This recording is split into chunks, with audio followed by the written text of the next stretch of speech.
Seja bem-vinda, seja bem-vindo ao Papo Real, um espaço onde a gente abre e conversa com pessoas que entendem da vida real, da luta, da superação e dos direitos que precisam sair do papel e chegar onde são mais urgentes.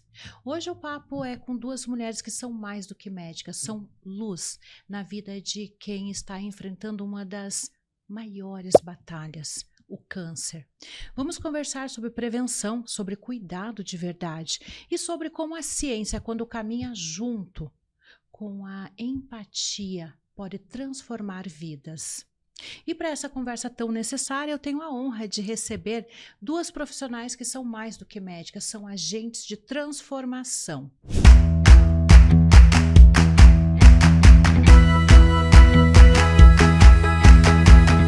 E para essa conversa tão necessária, eu tenho a honra de receber duas profissionais que, mais do que médicas, são agentes de transformação.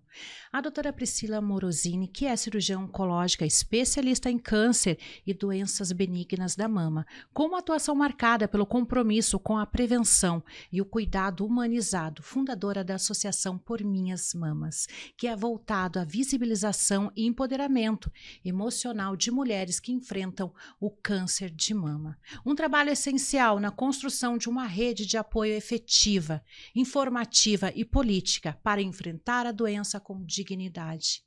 E a doutora Maria Cristina Figueroa Magalhães, que é oncologista clínica, pesquisadora em câncer de mama e tumores ginecológicos, professora universitária, palestrante, chefe de residência de oncologia, ativista e idealizadora de projetos sociais que colocam a paciente no centro do tratamento, com escuta, acolhimento e ciência de ponta. Também contamos com a presença da doutora Clarice Trindade de Menezes, ela que é advogada previdenciária, que nos acompanha nos episódios, trazendo sempre informações valiosas sobre direitos sociais. Nesse episódio, ela vai abordar os principais direitos da pessoa com diagnóstico de câncer, com acesso a benefícios por incapacidade, isenção de carências, BPC, entre outros mecanismos de proteção previstos em lei. Doutora Priscila, eu gostaria de começar com você. Hoje, infelizmente, não é raro vermos cada vez mais jovens sendo diagnosticadas com câncer de mama. Muitas vezes com histórico e outras vezes sem histórico na família. Existe uma idade ideal para começar o tratamento, para começar a se cuidar? Então, primeiro, muito obrigada pelo convite. É uma satisfação estar aqui com vocês, uma alegria dividir mais um pouco sobre a jornada do cuidado feminino, né? Que eu falo que esse é um assunto para todas e talvez a gente esteja enfrentando algumas das dificuldades que a gente enfrenta no cenário da oncologia mamária, ainda por muitas mulheres entenderem que esse não é um assunto para ela. E esse é um assunto para todas nós, né? Verdade. Então, quando você fala sobre alguns casos estarem relacionados com a parte da genética ou não, ter história na família ou não. Então, acho que essa é uma primeira grande confusão que precisa ser esclarecida. Toda mulher tem risco para desenvolvimento de câncer de mama. Alguns números são meio alarmantes quando a gente traz no consultório para as pacientes, assim, que elas falam, nossa, tudo isso. Mas quando a paciente vai para consultas de redução de risco lá comigo, em acompanhamento de mama, eu sempre trago esses dados. Mas hoje, estima-se que 1 a cada 8 mulheres terão câncer de mama. E isso representa, a gente sabe que esse número, na verdade, é pior, mas oficialmente é o que a gente tem. Isso representa um risco individual para todas as mulheres de 12,5% de chance de ter um câncer de mama ao longo da vida. Então, eu falo para as pacientes, nasceu, respirou, tem mama, tem mais de 10% de chance de ter um câncer de mama ao longo da vida. Em termos percentuais, para você desenvolver uma doença, isso é muito significativo. É claro que, quando a gente traz esse cenário, a gente tem que justamente dividir isso, porque muitas vezes a mulher tem aquela ideia, eu não tenho história na família, eu não preciso me preocupar. Verdade. E com esse dado que eu trouxe para vocês, essa é uma preocupação de todas nós. A gente sabe que mulheres que têm um histórico familiar, uma história da família como um todo bem robusta, a gente consegue fazer cálculos de risco previstos em consultório, fazer uma predição de risco e traz números aí por volta de 20 a 30% de chance nessas mulheres de alto risco por história pessoal ou familiar. E existem ainda as mulheres que têm mutação genética, que tem aquelas famílias que nasceu com uma mutação genética familiar, que todas as células são mutadas e que a gente tem um risco de desenvolvimento de alguns tipos de tumores maior. Quando a gente fala de câncer de mama, as principais mutações que a gente fala e ganham muita visibilidade aproximadamente uns 10 anos atrás, com a história de Angelina Jolie, que são as mutações do BRCA, né, o BRCA, que são as mutações de um gene chamado BRCA1 e 2, que aumentam muito o risco para desenvolvimento de câncer de mama. Aí a gente está falando de um risco de 50%, 60%, 70% de chance de desenvolvimento. Então, isso é um risco genético. Mas todas nós temos um risco de desenvolver câncer de mama. Então, a gente precisa tirar a ideia de que talvez esse não seja um assunto para mim, ou talvez esse não seja um momento. Esse é um assunto para toda mulher. Para toda mulher, é verdade. E, doutora, tem mulheres que sentem dor nas mamas e ignoram, não é verdade? Infelizmente, elas ignoram por anos. Qual é o erro que essas mulheres ainda cometem quando o assunto é saúde das mamas? Acho que o grande ponto que as mulheres cometem de erro, aí quando a gente fala em saúde das mamas, na verdade é com a saúde própria, né? A gente ainda tem uma questão de não dar atenção aos sinais do nosso corpo, a gente ainda tem uma questão de não dar atenção às mudanças do corpo. Dor mamária, propriamente dita, é uma alteração normalmente atrelada a uma benignidade. Quase toda mulher vai sofrer de dor mamária. Hoje a gente sabe, tem estudos cada vez mais elucidativos relacionando dor mamária também com outras questões como obesidade, inflamação crônica, uma predominância estrogênica que a gente fala, então algumas doenças que têm relação com a predominância do estrógeno, que é o hormônio feminino, também a gente percebe maior dor mamária, mas algumas coisas que a gente faz no dia a dia estão atreladas à dor mamária, do tipo estresse, consumo de cafeína, má sustentação da mama. Então a dor mamária ela não é um indicativo de que a gente está diante de um possível câncer de mama ou algo assim. Normalmente, em estadiamento inicial, quando a gente fala que seria o cenário ideal para a gente fazer diagnóstico de lesões pequenas, que aparecem só na mamografia, ou uma lesão menor de 1 centímetro, não vai ter dor. Não que essa seja uma regra absoluta, mas não é o que a gente costuma ver. No começo, tudo costuma ser silencioso. Mas a dor mamária é um sinal de alerta. Eu sempre falo para a paciente que a queixa da paciente, ela para mim é importante. Uma paciente que vem com uma história, minha mama nunca doeu e começou a doer, ou eu tenho uma dor mamária, mas está diferente, ela precisa ser avaliada por especialista. E a gente, como especialista, tem o papel de zerar todos os caminhos possíveis para tranquilizar, olhar para essa paciente depois e falar, realmente tem nada aí, vamos olhar um pouco para a parte metabólica, inflamação, mas os exames de mama estão todos certos. O que a gente não pode é pausar a investigação antes de eu ter certeza que já tudo bem. Exatamente. O importante é sempre buscar ali os exames necessários, ficar atento aos sinais que o corpo traz para a gente, né? Doutora, existe algo no estilo de vida moderno que as pessoas falam muito hoje, como o uso do anticoncepcional, o estresse, a alimentação, que está contribuindo com esse aumento em casos de diagnósticos em mulheres jovens? Sim. Hoje a gente tem dados de literatura já que nos trazem os principais fatores de risco para desenvolvimento de câncer de mama, e isso tanto na mulher pós-menopausada, né, após 50, 60 anos, mas também na mulher jovem, em especial antes dos 40, quando a gente fala do diagnóstico jovem propriamente dito. Mas, assim, se eu tiver que te exemplificar em uma duplinha, aí tá atrelado ao sedentarismo e ao sobrepeso e obesidade. Não quer dizer que uma paciente atleta que vai na academia, que tá no peso ideal, não possa ter um câncer de mama. Nós já falamos que isso, para ter um câncer de mama, basta ser mulher e ter as mamas, mas a gente está falando em redução de risco ou aumento de risco.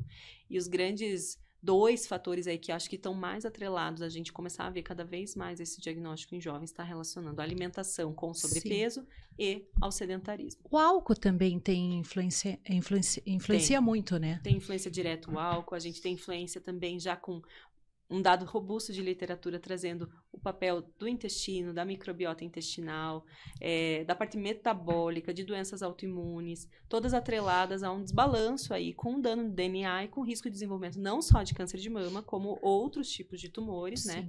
Mas assim, álcool, o que comemos, consequentemente o impacto no peso e na composição corpórea, e não só peso, né? Uma coisa que é importante a gente dizer que o peso vem como uma forma mais simples de a gente explicar que a obesidade é algo mais visível, mais fácil de a gente exemplificar que aquela pessoa está num desbalanço em termos de composição corpórea, mas hoje dados de literatura mostram o impacto direto da baixa massa muscular, né? Então, que a gente, em casos mais graves, consegue nomear de sarcopenia, de baixa musculatura.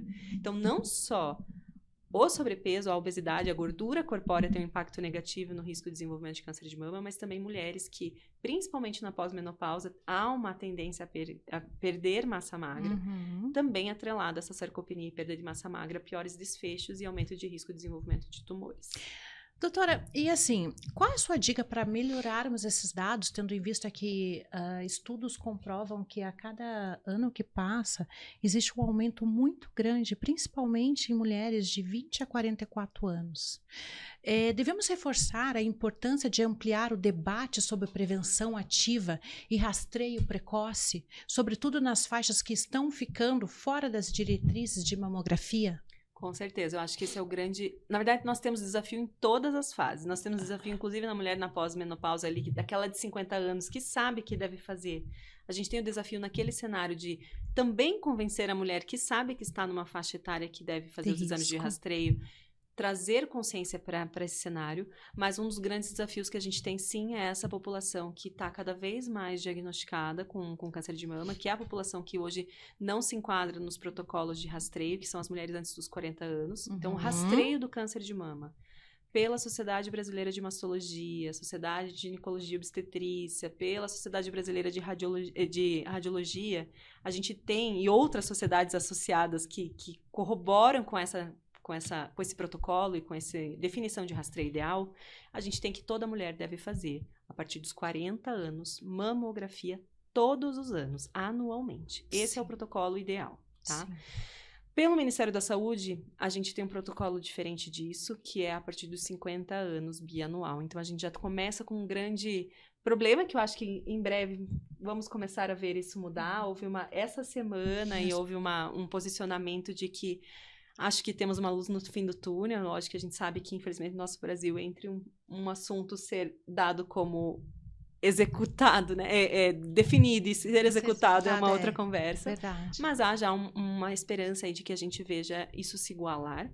Mas quando a gente fala, então, pelo menos o básico precisa ser feito. Então, a gente vê um primeiro problema que o básico não tem sido feito de maneira geral nos números que a gente precisa. Mas, quando a gente fala de mulheres jovens, elas estão fora, sim, de uma orientação de rastreio habitual. O que a gente precisa aqui é começar a identificar as mulheres de maior risco e também trazer consciência de conhecimento corpóreo para essas mulheres, né? O cenário ideal é que a gente descubra um tumor antes dele ser palpável, mas nas mulheres abaixo de 40 anos, elas não estão numa época de exame de rastreio. Então, a gente tem que tentar identificar nesse grupo de mulheres, tanto no sistema público quanto no privado, no atendimento da ginecologia e obstetrícia, trazer esse treinamento para ginecos, para médicos de família, para que eles consigam identificar, opa, essa mulher aqui tem uma história muito robusta, tem alguns dados importantes da sua história individual e eu acho que vale a pena a gente jogar ela para uma outra caixinha, né? Que se a gente fosse fazer uma alusão aqui de essa paciente pode esperar o rastreio habitual, essa paciente seria muito interessante que entrasse num rastreio diferenciado. Quando a gente fala de rastreio de alto risco, a gente faz o rastreio em mulheres com, por exemplo, tive uma mãe com 42 anos com câncer de mama. Estou trazendo um exemplo aqui para a gente elucidar. Essa paciente, essa mulher, a filha dessa mulher, deveria começar 10 anos antes do familiar de primeiro grau o seu rastreio. Então, aos 32 anos, a gente deveria ter um olhar de rastreio para essa mulher. Quer dizer que vai fazer exatamente mamografia? A gente vai definir isso em consultório. Normalmente, a mamografia está preconizada a partir dos 30 anos. Antes disso, não costuma ser feita para rastreio, exceto para elucidar alguma coisa para tratamento. Mas daí vem a individualidade. Mas existem protocolos de rastreio de alto risco. Inclusive, através da ONG Por Minhas Mamas, a gente teve a oportunidade de fazer um treinamento num distrito de Curitiba para os profissionais médicos, enfermeiros, assistentes de saúde, e a gente revisou todo o protocolo do Ministério, da Secretaria de Saúde de Curitiba para câncer de mama e está impecável. Exatamente. Está impecável. Lá tem todos os critérios de paciente de alto risco. Lá tem as pacientes que deveriam estar fazendo ultrassom junto com mamografia, pelo risco de passar algo pela mamografia que possa não ser visto numa mama mais jovem, numa mama mais densa, numa paciente de maior risco, combinar exames, quais os critérios para ter também um ultrassom e não só a mamografia. Isso tudo está lá, mas é muito difícil de ser executado. Então, eu acho que, tentando responder a sua pergunta que aquela pergunta de milhões, como que vamos resolver esse problema? Na verdade, o caminho está feito, existe. A questão é a gente executar. E não tem como a gente achar que a execução vem de um ponto só. Seja só problema governamental, de uma instituição do governo que precisa resolver o caminho, mas é a gente entender que, como equipe médica, a gente é responsável por isso. Teve um estudo publicado no final do ano passado, que trouxe dados Foi em outubro, perto de outubro do ano passado mesmo, ou foi finalzinho de setembro, que trouxe dados de um levantamento brasileiro, de um grupo brasileiro muito respeitado, que fizeram um questionário para saber se os profissionais ginecologistas e médicos de família de assistência pública e privada, se eles sabiam interpretar exames de imagem de mama em termos não de interpretar o exame, mas, ok, vem um laudo que está escrito que o resultado é X. O que eu faço com esse resultado? Era a análise que eles fizeram, foi com a aplicação de questionário, para ver. É alarmante, mas assim, triste, dados de menos de 50% dos médicos acertaram conduta. Na verdade, foi bem pior que isso, mas agora eu não lembro de cabeça, acho que não lembro se foi 20 e 30 ou 30 e 40%. Então, mas menos da metade dos médicos acertaram o que fazer. Exato. Então, eu não posso também problematizar uma coisa só em nível governamental de ações, quando eu falo que eu preciso treinar também e capacitar a equipe médica da assistência primária. Era exatamente isso que eu ia falar, sobre capacitação, até mesmo para que o profissional escute as dores daquela paciente. Como muitas vezes ela fala, eu tô com 28 anos, mas eu tô com sintomas. Não, não é nada, você não está dentro da idade de risco. Uhum. Eu já escutei muitas mulheres que falaram isso. Isso também é uma pena. Isso acaba dificultando a cura. Porque a negligência de um cenário que é um pouco menos comum, mas cada vez mais frequente. E também eu penso que além dessa capacitação, nós também temos que falar, inclusive esse é um dos objetivos dessa conversa, né, desse podcast, é que essas mulheres não negligenciem o seu corpo, a sua saúde, vá fazer o exame. Identificando qualquer sintomas, busque um posto de saúde, um profissional, insista no laudo. Exato. Olha, doutor, mas não está normal. Tá, mas se você não está dentro do grupo de risco, mesmo assim eu quero investigar. Eu acho isso muito importante. Que daí esse seria o terceiro ponto, que é a responsabilidade da própria mulher, da própria paciente. Eu acho que tivemos a oportunidade antes, quando não estava no ar ainda, de trocar uma ideia aqui com alguns projetos da ONG do Por Minhas Mamas e algumas coisas que estão em andamento, mas muito recentemente a ONG tentou colocar um projeto para acontecer de atingir a população mais carente, facilitando a ida a fazer o exame, facilitando o transporte, facilitando as coisas para fazer acontecer mesmo, para tentar fazer diagnóstico precoce. E não houve adesão das pacientes. Isso né? É muito então, triste. A gente tem a problemática em todas as vias. E é muito fácil uma via, um dos caminhos, né? O médico, de repente, jogar a culpa só num lugar ou só no outro, ou a paciente olhar e falar, ninguém olha para mim, não, eu fui no posto e o posto não... Me deu a devida atenção. Não me fez o pedido, me negou. Mas, ao mesmo tempo, que é uma problemática que precisa ser resolvida, é claro, com o treinamento, com rever os fluxos.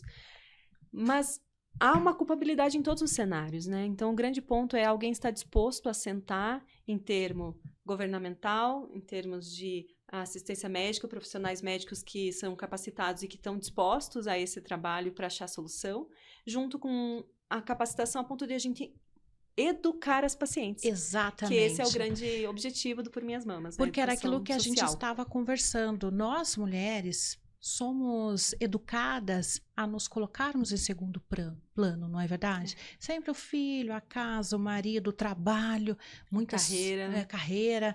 E acaba que a gente vai dizer, não, amanhã eu vou fazer o exame. Deixa, daqui a pouco eu vou. E o que acontece?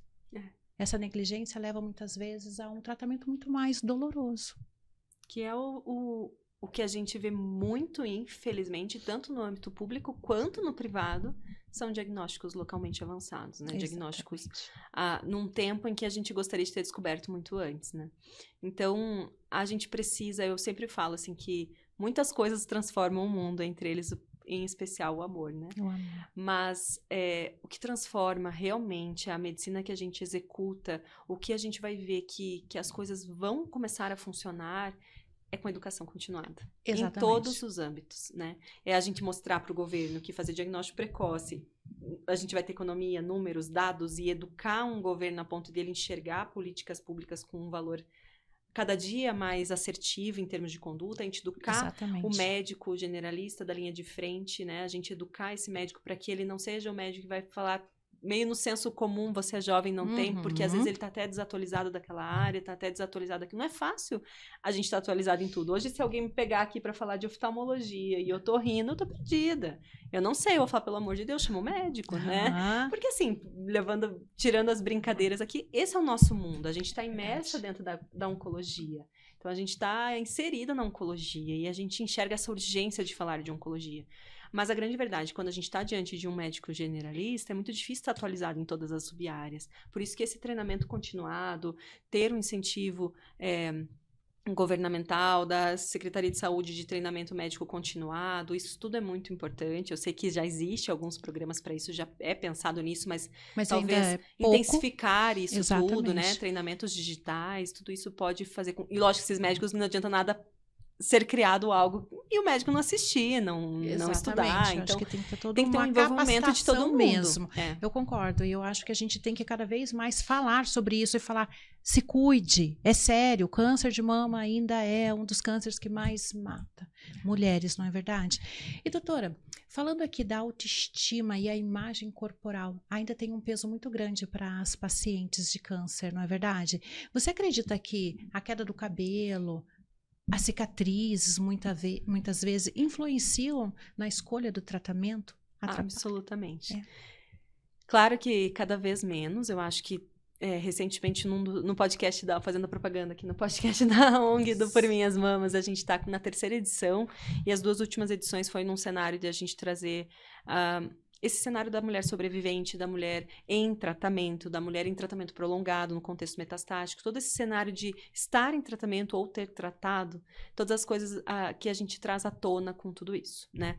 Mas eu ouvi exatamente na gravação da última temporada uma paciente falando, hoje parece que está muito mais fácil o enfrentamento oncológico, não trazendo rosas para um lugar onde não existe, querendo romantizar o diagnóstico e o tratamento, mas ela falou, eu vejo que hoje há muito apoio entre as pacientes, há muito mais fonte de você buscar informação, de você se sentir inserida, de você tirar suas dúvidas com a própria grupo de pacientes, grupo de apoio, hoje está muito mais. E a paciente que falou lá num episódio recente sobre contexto metastático, ela falou, quando eu descobri que eu estava diagnosticada 9 anos atrás, já abri o quadro metastática, descobriu metastática, eu estava sozinha, ninguém falava disso, eu me sentia perdida. Então, cada vez menos a gente vê mulheres desistindo de um tratamento por todos os estigmas desse tratamento, porque há muito mais informação hoje.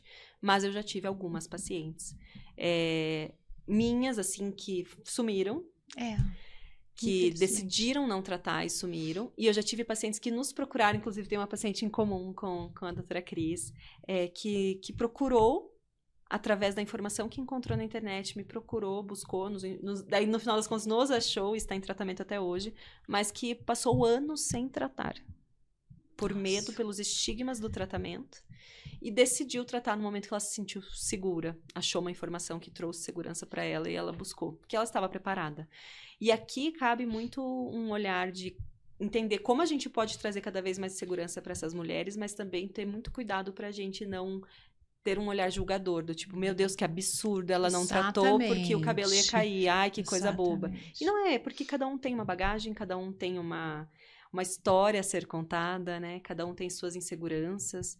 Então, o papel do médico, da equipe de saúde, é acolher, informar, ser incisivo em coisas que a gente precisa ser incisivo e insistir, mas no final das contas a decisão sempre é da paciente. Então, infelizmente, já vi pacientes desistirem de tratar pelos estigmas do tratamento. Exatamente.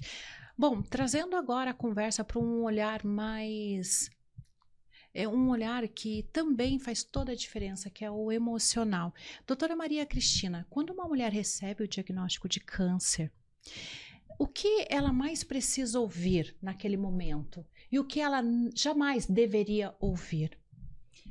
Então, muito obrigada por estar aqui participando ao lado da doutora Priscila, uma grande parceira, uma grande amiga, e parabéns pela iniciativa de vocês, porque como ouvi agora há pouco a doutora Priscila trazendo, eu acho que é super importante esse informar a população sobre questões relacionadas a câncer de mama e outras doenças também bastante comuns. Então, acho que não existe uma resposta única para essa sua pergunta.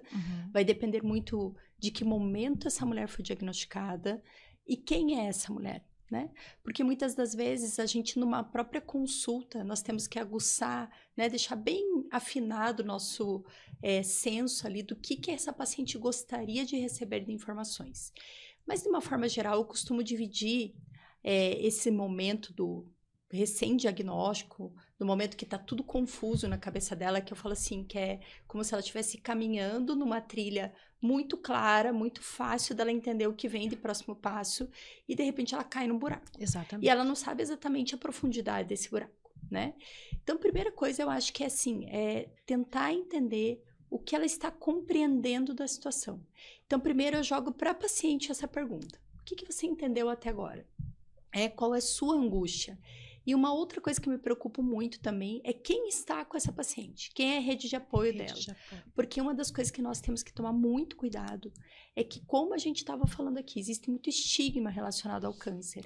Então, de repente, você fala para essa pessoa com uma naturalidade, porque você está vendo a 10ª paciente no dia sobre o diagnóstico dela, e para ela aquilo vai ser o suficiente para ela pegar a ponte e pular da ponte, entendeu? Exatamente. Então, acho que é super importante a gente entender o nível de informação que a gente vai dar nesse primeiro contato e o que ela de fato quer saber, né? Naquele momento. Porque de repente ela não quer saber tudo isso, né? Ela precisa processar ainda. Exatamente. Então eu não costumo falar tudo na primeira consulta.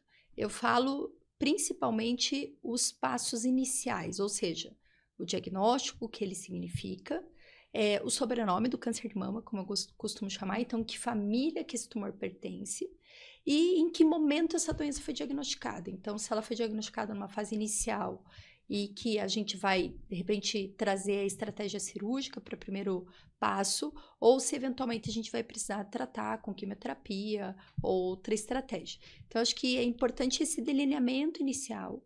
E outro ponto fundamental é a discussão com uma equipe. Então, eu acho que as grandes falhas que a gente vê dentro do manejo do câncer de mama é quando apenas um médico decide o que vai ser feito para essa paciente.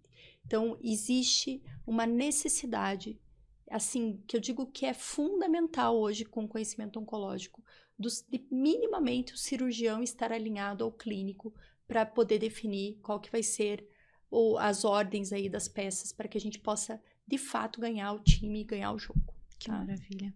Muito importante. E, doutora, eu vejo que você costuma falar muito sobre um cuidado que vai além da medicina.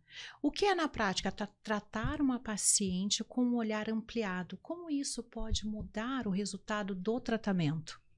Perfeito. Assim, eu acho que trazer o que é cuidar além da medicina. A gente hoje tem muita ciência envolvida em cada uma das condutas que a gente vai seguir.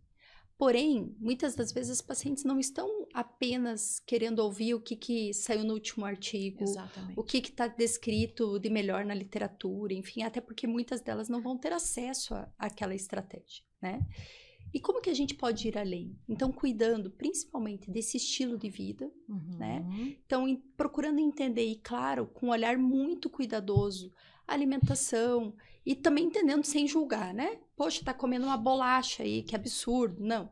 Às vezes é o que ela tem para comer naquele momento. Então, eu acho que tentar realmente ajudar a pessoa se despindo de qualquer julgamento, porque eu acho que isso é super importante para nós médicos, né?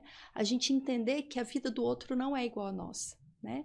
E que a gente precisa, sim, ser um apoio de acolhimento e um apoio para que esse paciente tenha uma trilha o mais suave possível.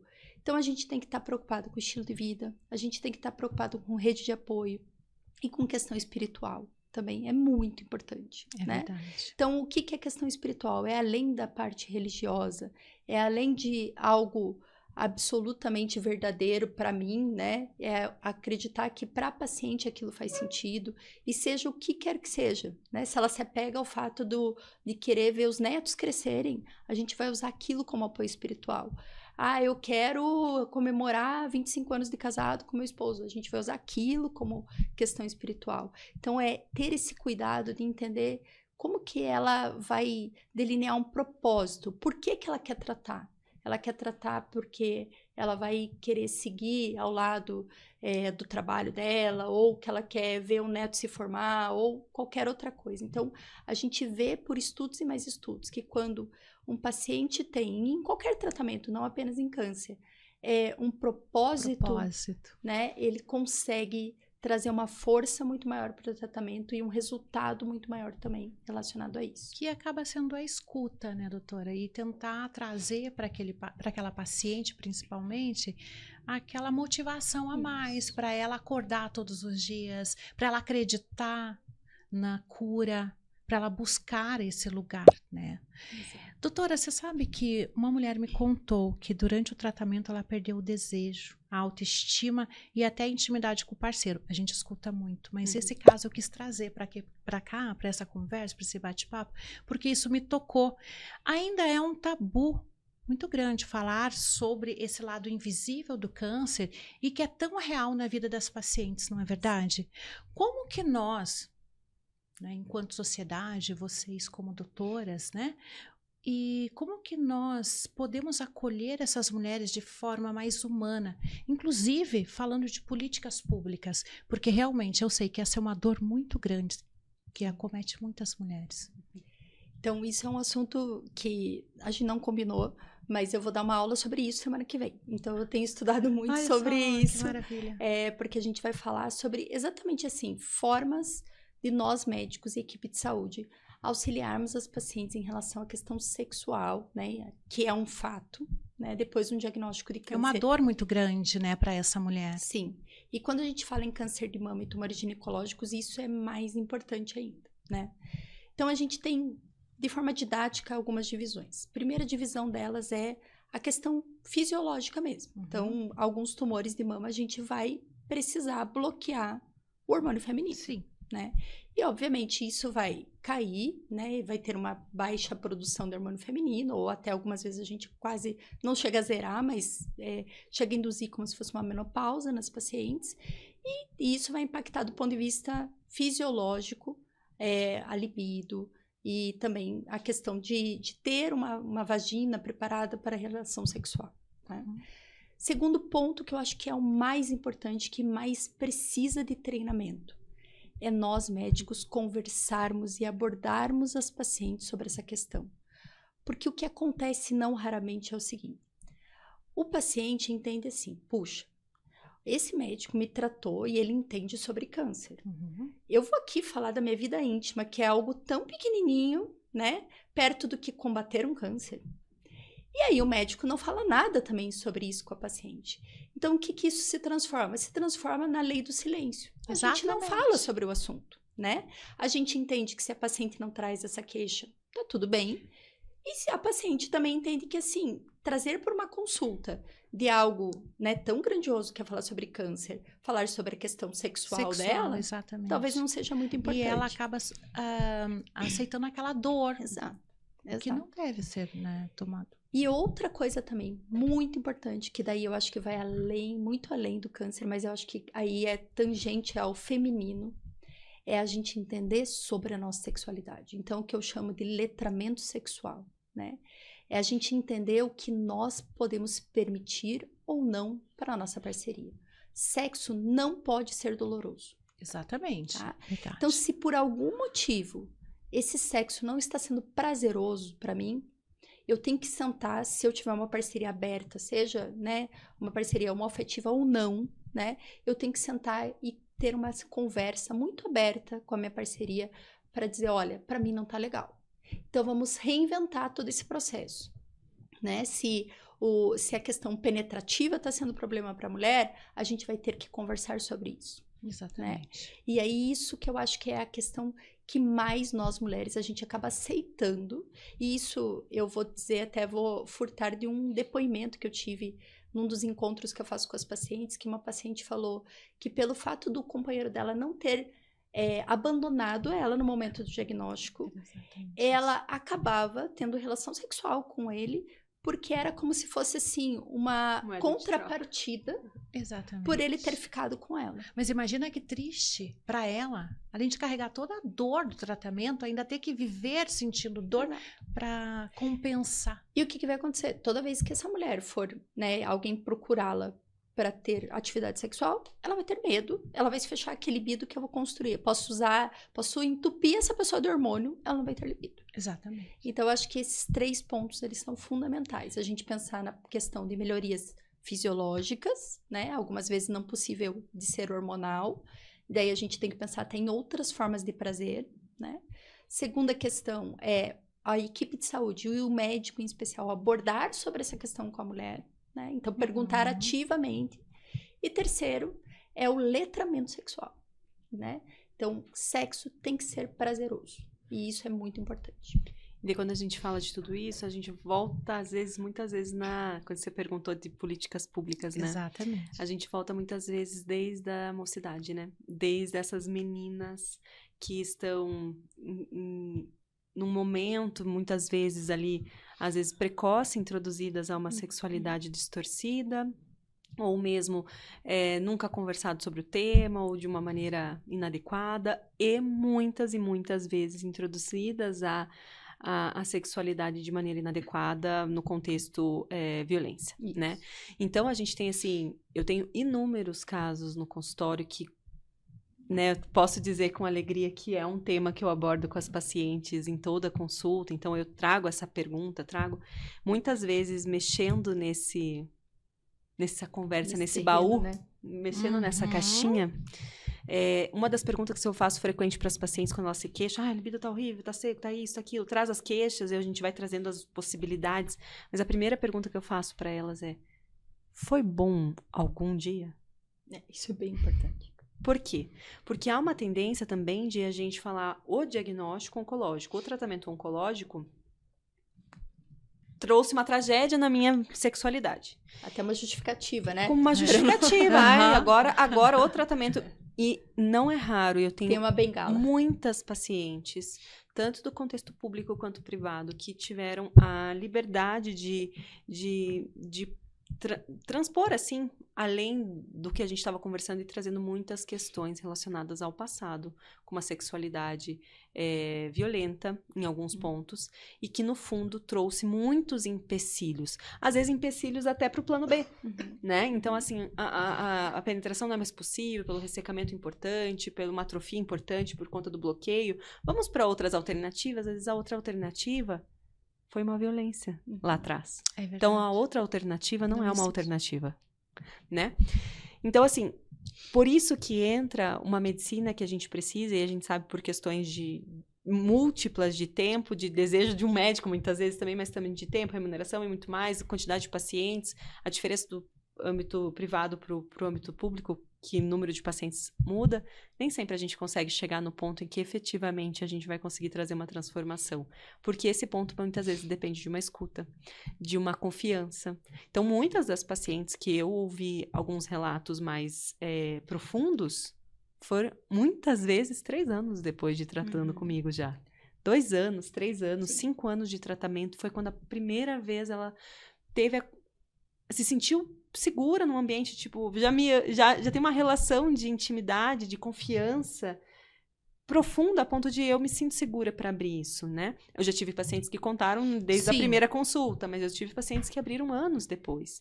E são muitas.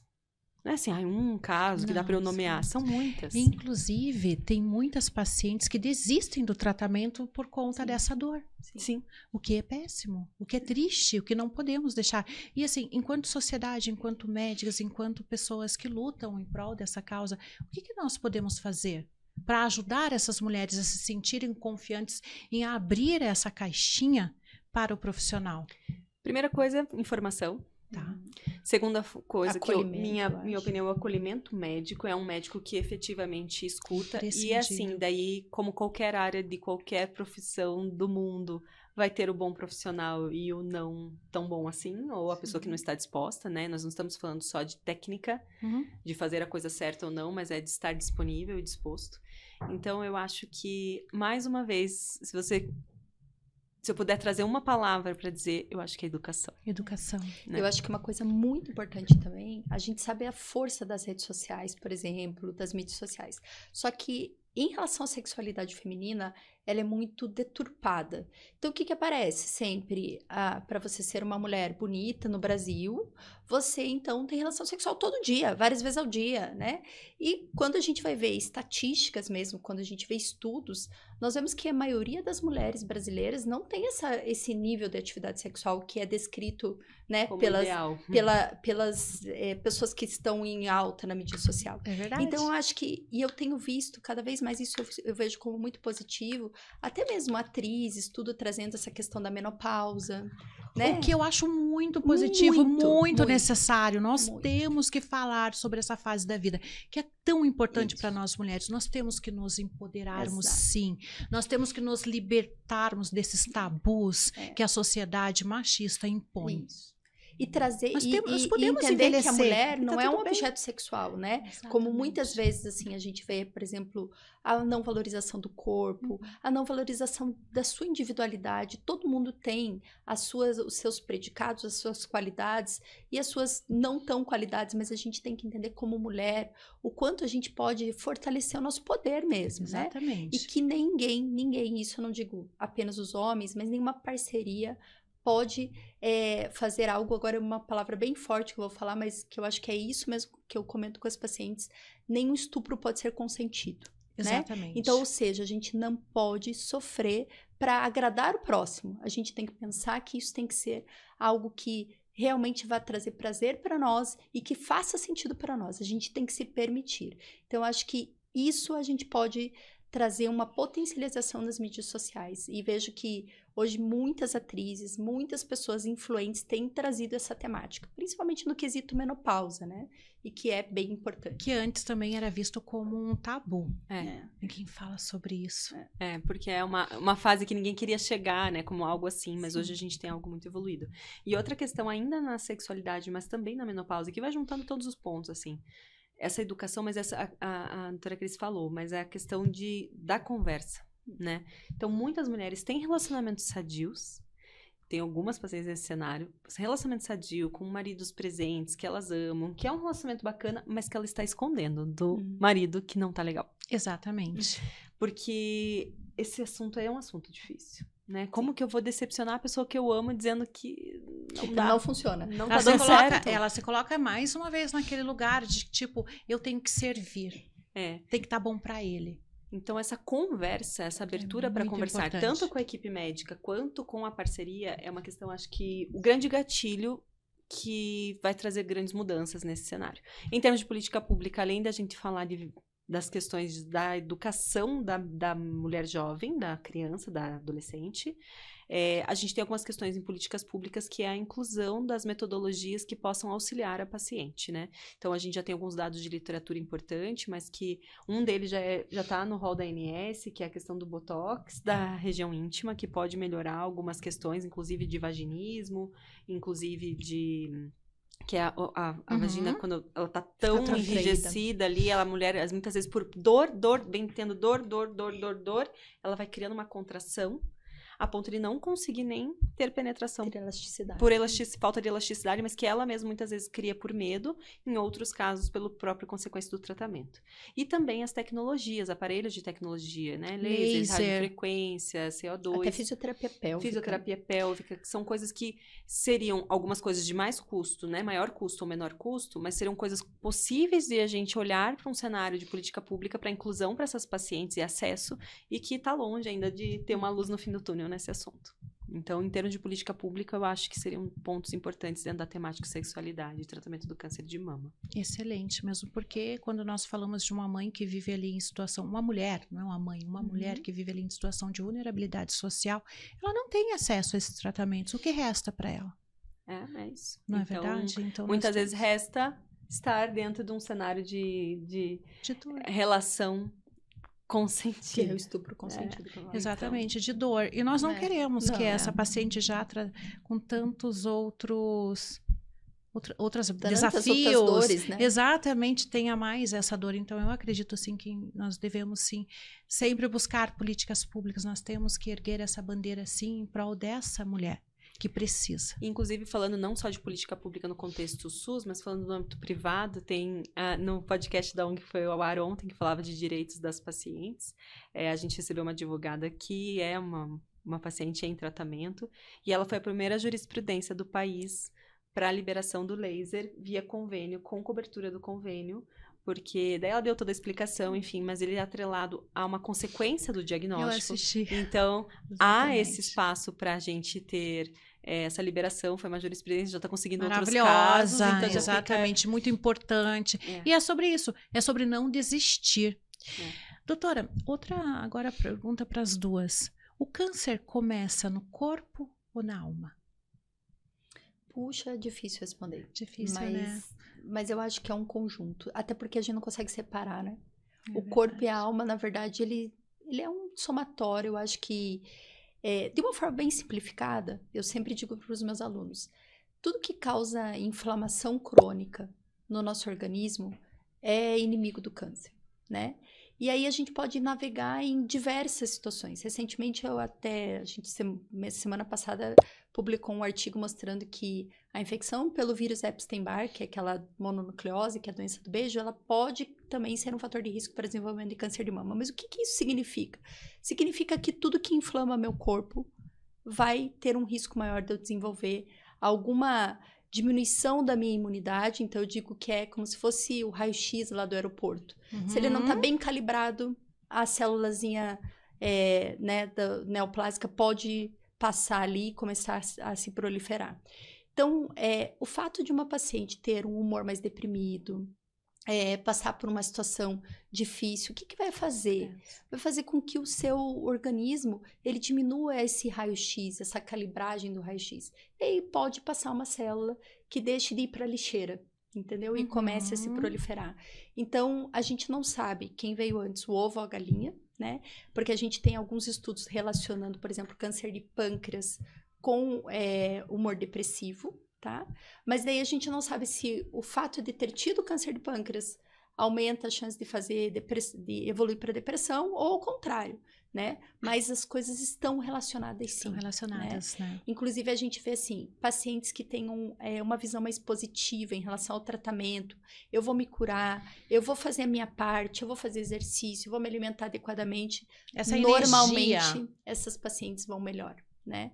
Elas conseguem sugar o melhor do tratamento. Então, elas conseguem evoluir melhor. Então, eu acho que a gente precisa, sim, estar bem atentas também ao nosso psicológico, ao nosso emocional. Eu acho bem importante. E você sabe que hoje, inclusive, eu estava falando com uma das nossas clientes e ela falou muito sobre a questão do medo em torno do tratamento da palavra paliativo. E eu sei que vocês também atuam muito com relação a isso. Muita gente acha que é sinônimo de fim, mas na verdade não. É cuidado. Cuidado paliativo é sobre aliviar a dor, acolher o medo, respeitar o tempo daquela paciente, não desistir e tratar com dignidade. O que nós podemos falar sobre o tratamento paliativo? Paliativo, o que muda para nós, principalmente, é o objetivo desse tratamento, tá? Então, quando a gente fala cenário paliativo, a gente quer dizer assim, que talvez talvez porque a ciência evolui tão rápido que daqui 5 minutos talvez isso não seja validado, tá? Mas talvez o nosso principal objetivo não seja a cura da doença, né? Então, vamos dizer, não é que eu queira comparar os cenários, mas, por exemplo, eu tenho um paciente diabético, né? Eu vou tratá-lo durante toda a vida dele por esse diabetes e para evitar as complicações do diabetes.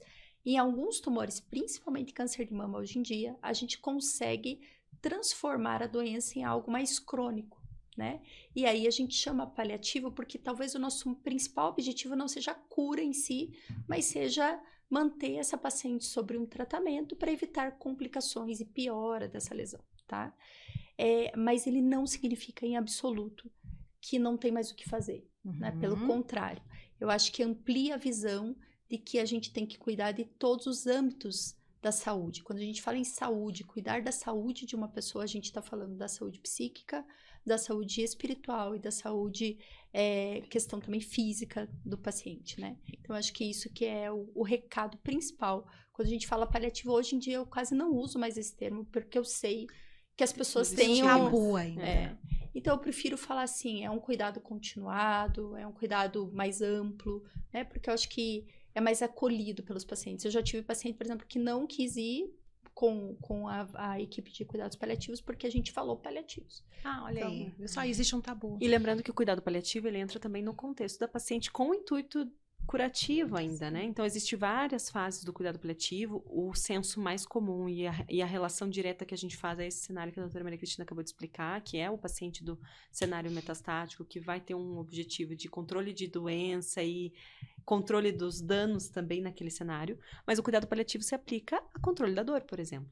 Então, a gente consegue, muitas vezes, com a equipe de cuidados paliativos, os médicos da equipe da dor, fazer controle da dor numa paciente que está em tratamento terapêutico, que a gente diz, curativo, né? Então, que vai fazer o cuidado e depois vai voltar para a equipe padrão, vai continuar com as duas equipes e depois desvencilha do cuidado paliativo. Então, o paliar é cuidar, como você falou no começo. E nem sempre o paliar está atrelado a esse cenário que a gente adotou essa palavra como um símbolo de finitude. Exatamente. Bom, para finalizarmos, vou fazer umas perguntas sobre crenças populares, sobre o câncer de mama, e vocês vão me ajudar a responder se é mito ou verdade.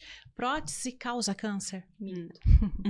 Mama grande adoece mais? Não, mas tem mais glândula, então é assim, tipo, jogar na loteria com... não a grande, porque nem sempre a mama grande, ela tem mais glândula, mas normalmente mamas volumosas, com mais parênquima mamário, são as mamas densas e que estão atreladas a um maior risco densidade, né? de... porque o tamanho não... o tamanho não é documento. Então, não quer dizer porque ela é grande que ela, consequentemente, tem mais glândula. Mas há um senso aí de que mais glândula mamária está atrelada a maior risco. Mas é mito. É mito. O tamanho da mama tamanho não é documento. Não.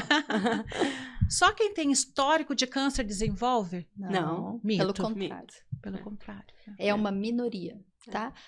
Cerca de 10% dos diagnósticos de câncer de mama vão ter relação com gene hereditário, né? Então, a imensa maioria é pelos hábitos de vida, pelas outras questões que a doutora Pri trouxe. Que as pessoas mais altas, por terem mais células no corpo, têm mais chances de ter câncer? Podia ser, né? Porque eu tava bem daí. Né? Não Mas tinha não, risco. Mito. Tem mais algum mito que vocês gostariam de falar? Já tem tantos, até relacionado à mito, mamografia, assim, né? Mamografia pode causar câncer de tireoide, que a gente ouve. Ou mesmo câncer de mama, que falam da radiação da mamografia como algo perigoso. Não. E antes da gente entrar aqui na questão jurídica mesmo, do direito das pessoas com câncer, se vocês pudessem dar um conselho para uma mulher de 30 anos que nunca foi a um ginecologista, né? Ou fez uma mamografia, o que vocês diriam? Acho que a coisa mais importante numa mulher jovem, que é jovem de 30 anos, mesmo qualquer mulher, né, é muito importante você ter um médico que faça a manutenção do teu corpo, né? Porque hoje eu acho que pouco a gente fala, e eu digo muito isso na faculdade também para os alunos, a gente aprende muito a tratar a doença, mas a gente pouco aprende um papel fundamental do médico, que é a promoção de saúde, né? Então, todos nós, na verdade, a gente precisa de um médico primário. Na grande parte das vezes, para as mulheres, são os ginecologistas, né? Então, é importantíssimo você ter uma avaliação ginecológica ao longo da tua vida, né? Porque você precisa, os ginecos, que são tanto médicos da família quanto os ginecos, eles são esses médicos da atenção primária, que a gente chama, eles precisam promover saúde. Então, precisa perguntar sobre vacina, sobre o letramento sexual, né? Sobre questão de como que essa paciente está se sentindo em relação ao libido, em relação ao próprio corpo, examinar, exame físico. Então, não tem essa. Se você não foi examinada por um médico, procura outro. Né? O médico tem que examinar, ele tem que te tocar, ele tem que ver quantas mulheres eu vejo que chegam com mamas simplesmente ulceradas para nós e que nunca foram vistas. Não é nem foi feito um exame, não foi vista por um médico.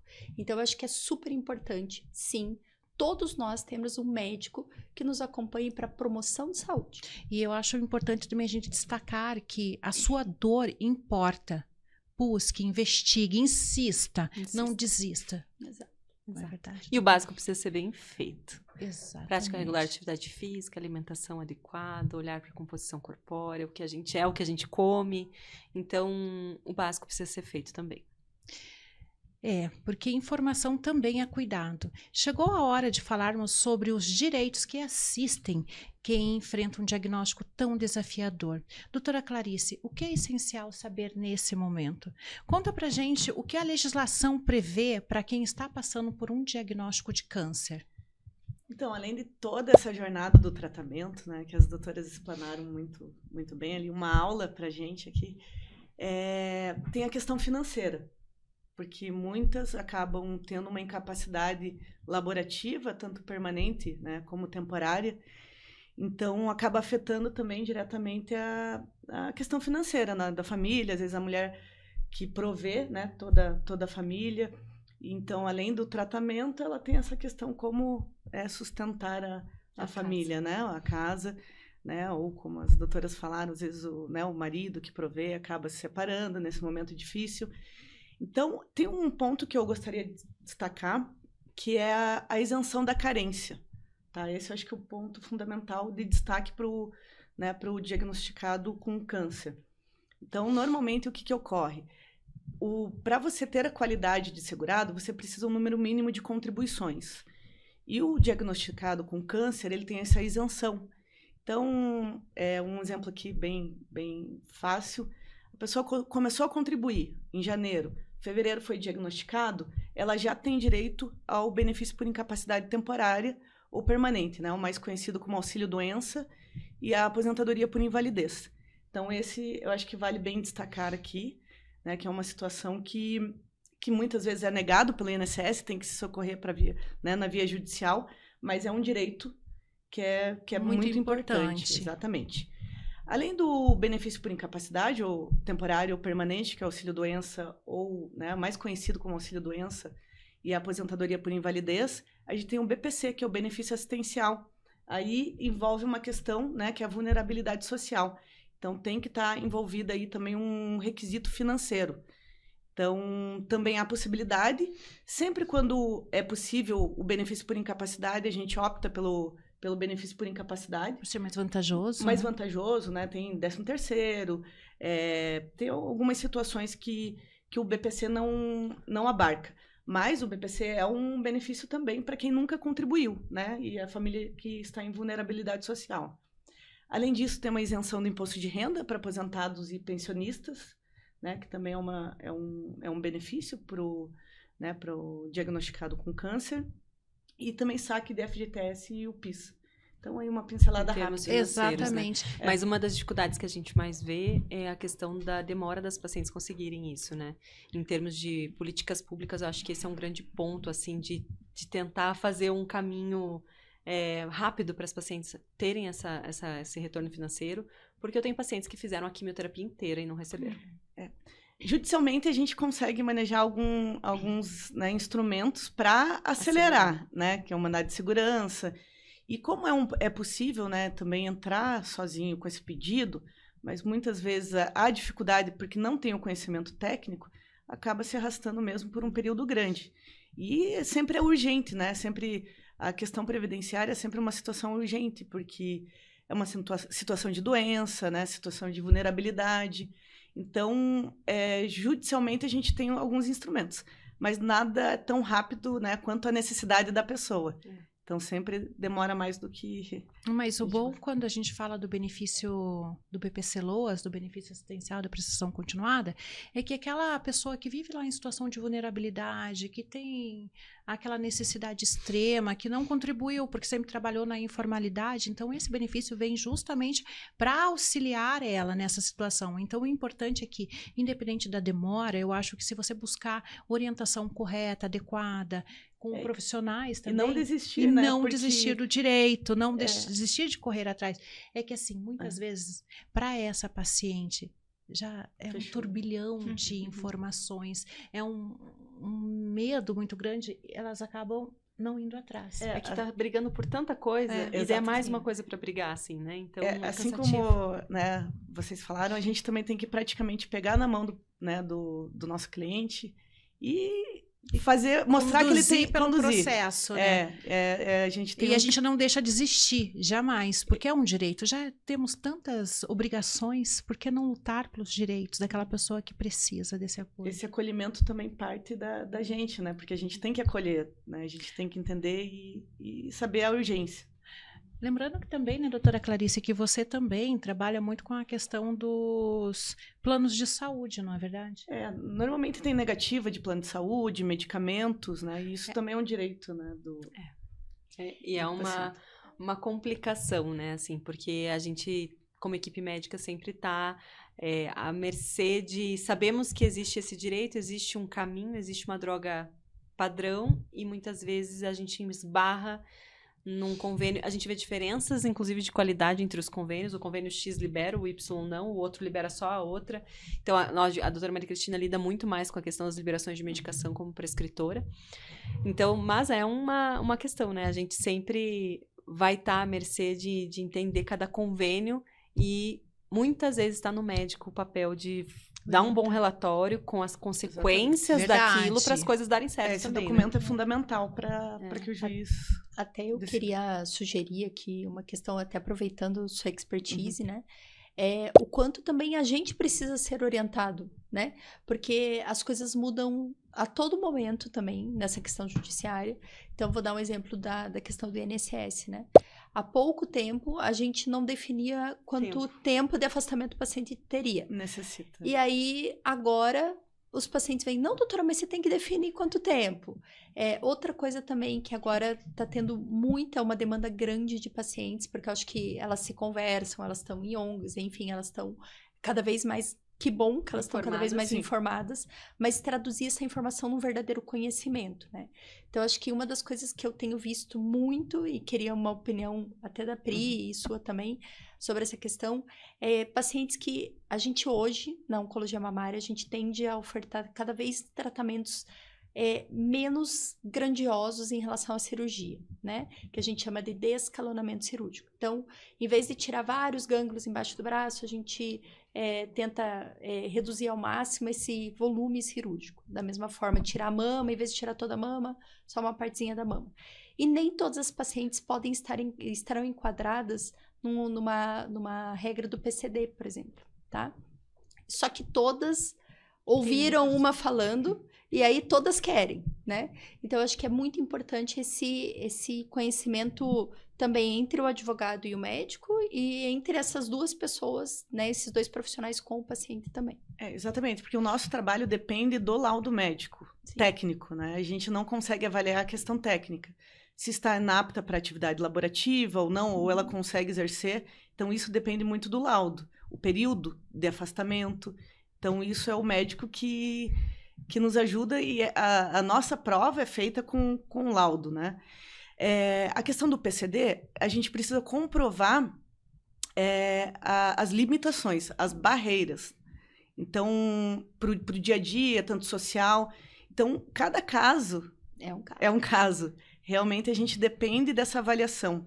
E junto, o que corrobora com essa avaliação ou decisão judicial é a documentação médica.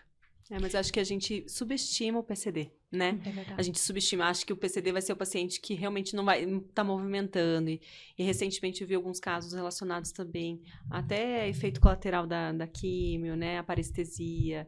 Então, a dor crônica e não necessariamente só não movimentar, né? Então, acho que a equipe médica muitas vezes também tem um olhar de, não, mas tá mexendo, né? Às vezes até o perito, não, você tem mobilidade. Então, acho que essa educação, né? Sobre também até o que é realmente, né? Uma limitação do movimento. As limitações, as barreiras, né? Que eles não conseguem concorrer de igualdade com os demais participantes. Então, essa é a avaliação que vai definir o que é o PCD. Bom, eu gostaria muito de continuar aqui conversando esse assunto tão maravilhoso, tão importante para poder ajudar aquelas pessoas que realmente precisam dessas informações, precisam do nosso apoio. Mas, infelizmente, não podemos continuar mais, mas fica para um próximo episódio. Doutora Priscila, doutora Maria Cristina, doutora Clarice, muito obrigada pelas contribuições valiosas. Informação de qualidade salva, acolhe e orienta. Sigam essas profissionais maravilhosas, incríveis para mais conteúdos de relevância. Se esse episódio tocou você, te ajudou, curta, compartilhe e ative o sininho. Essa mensagem precisa chegar aonde realmente está carente de informações importantes, informações de verdade. Então, nos ajude a comunicar, a ajudar, a fortalecer e empoderar essa mulher. E claro, deixe aqui nos comentários sugestões para próximos episódios. Estamos aqui para trazer vozes e respostas que fazem a diferença na vida das pessoas.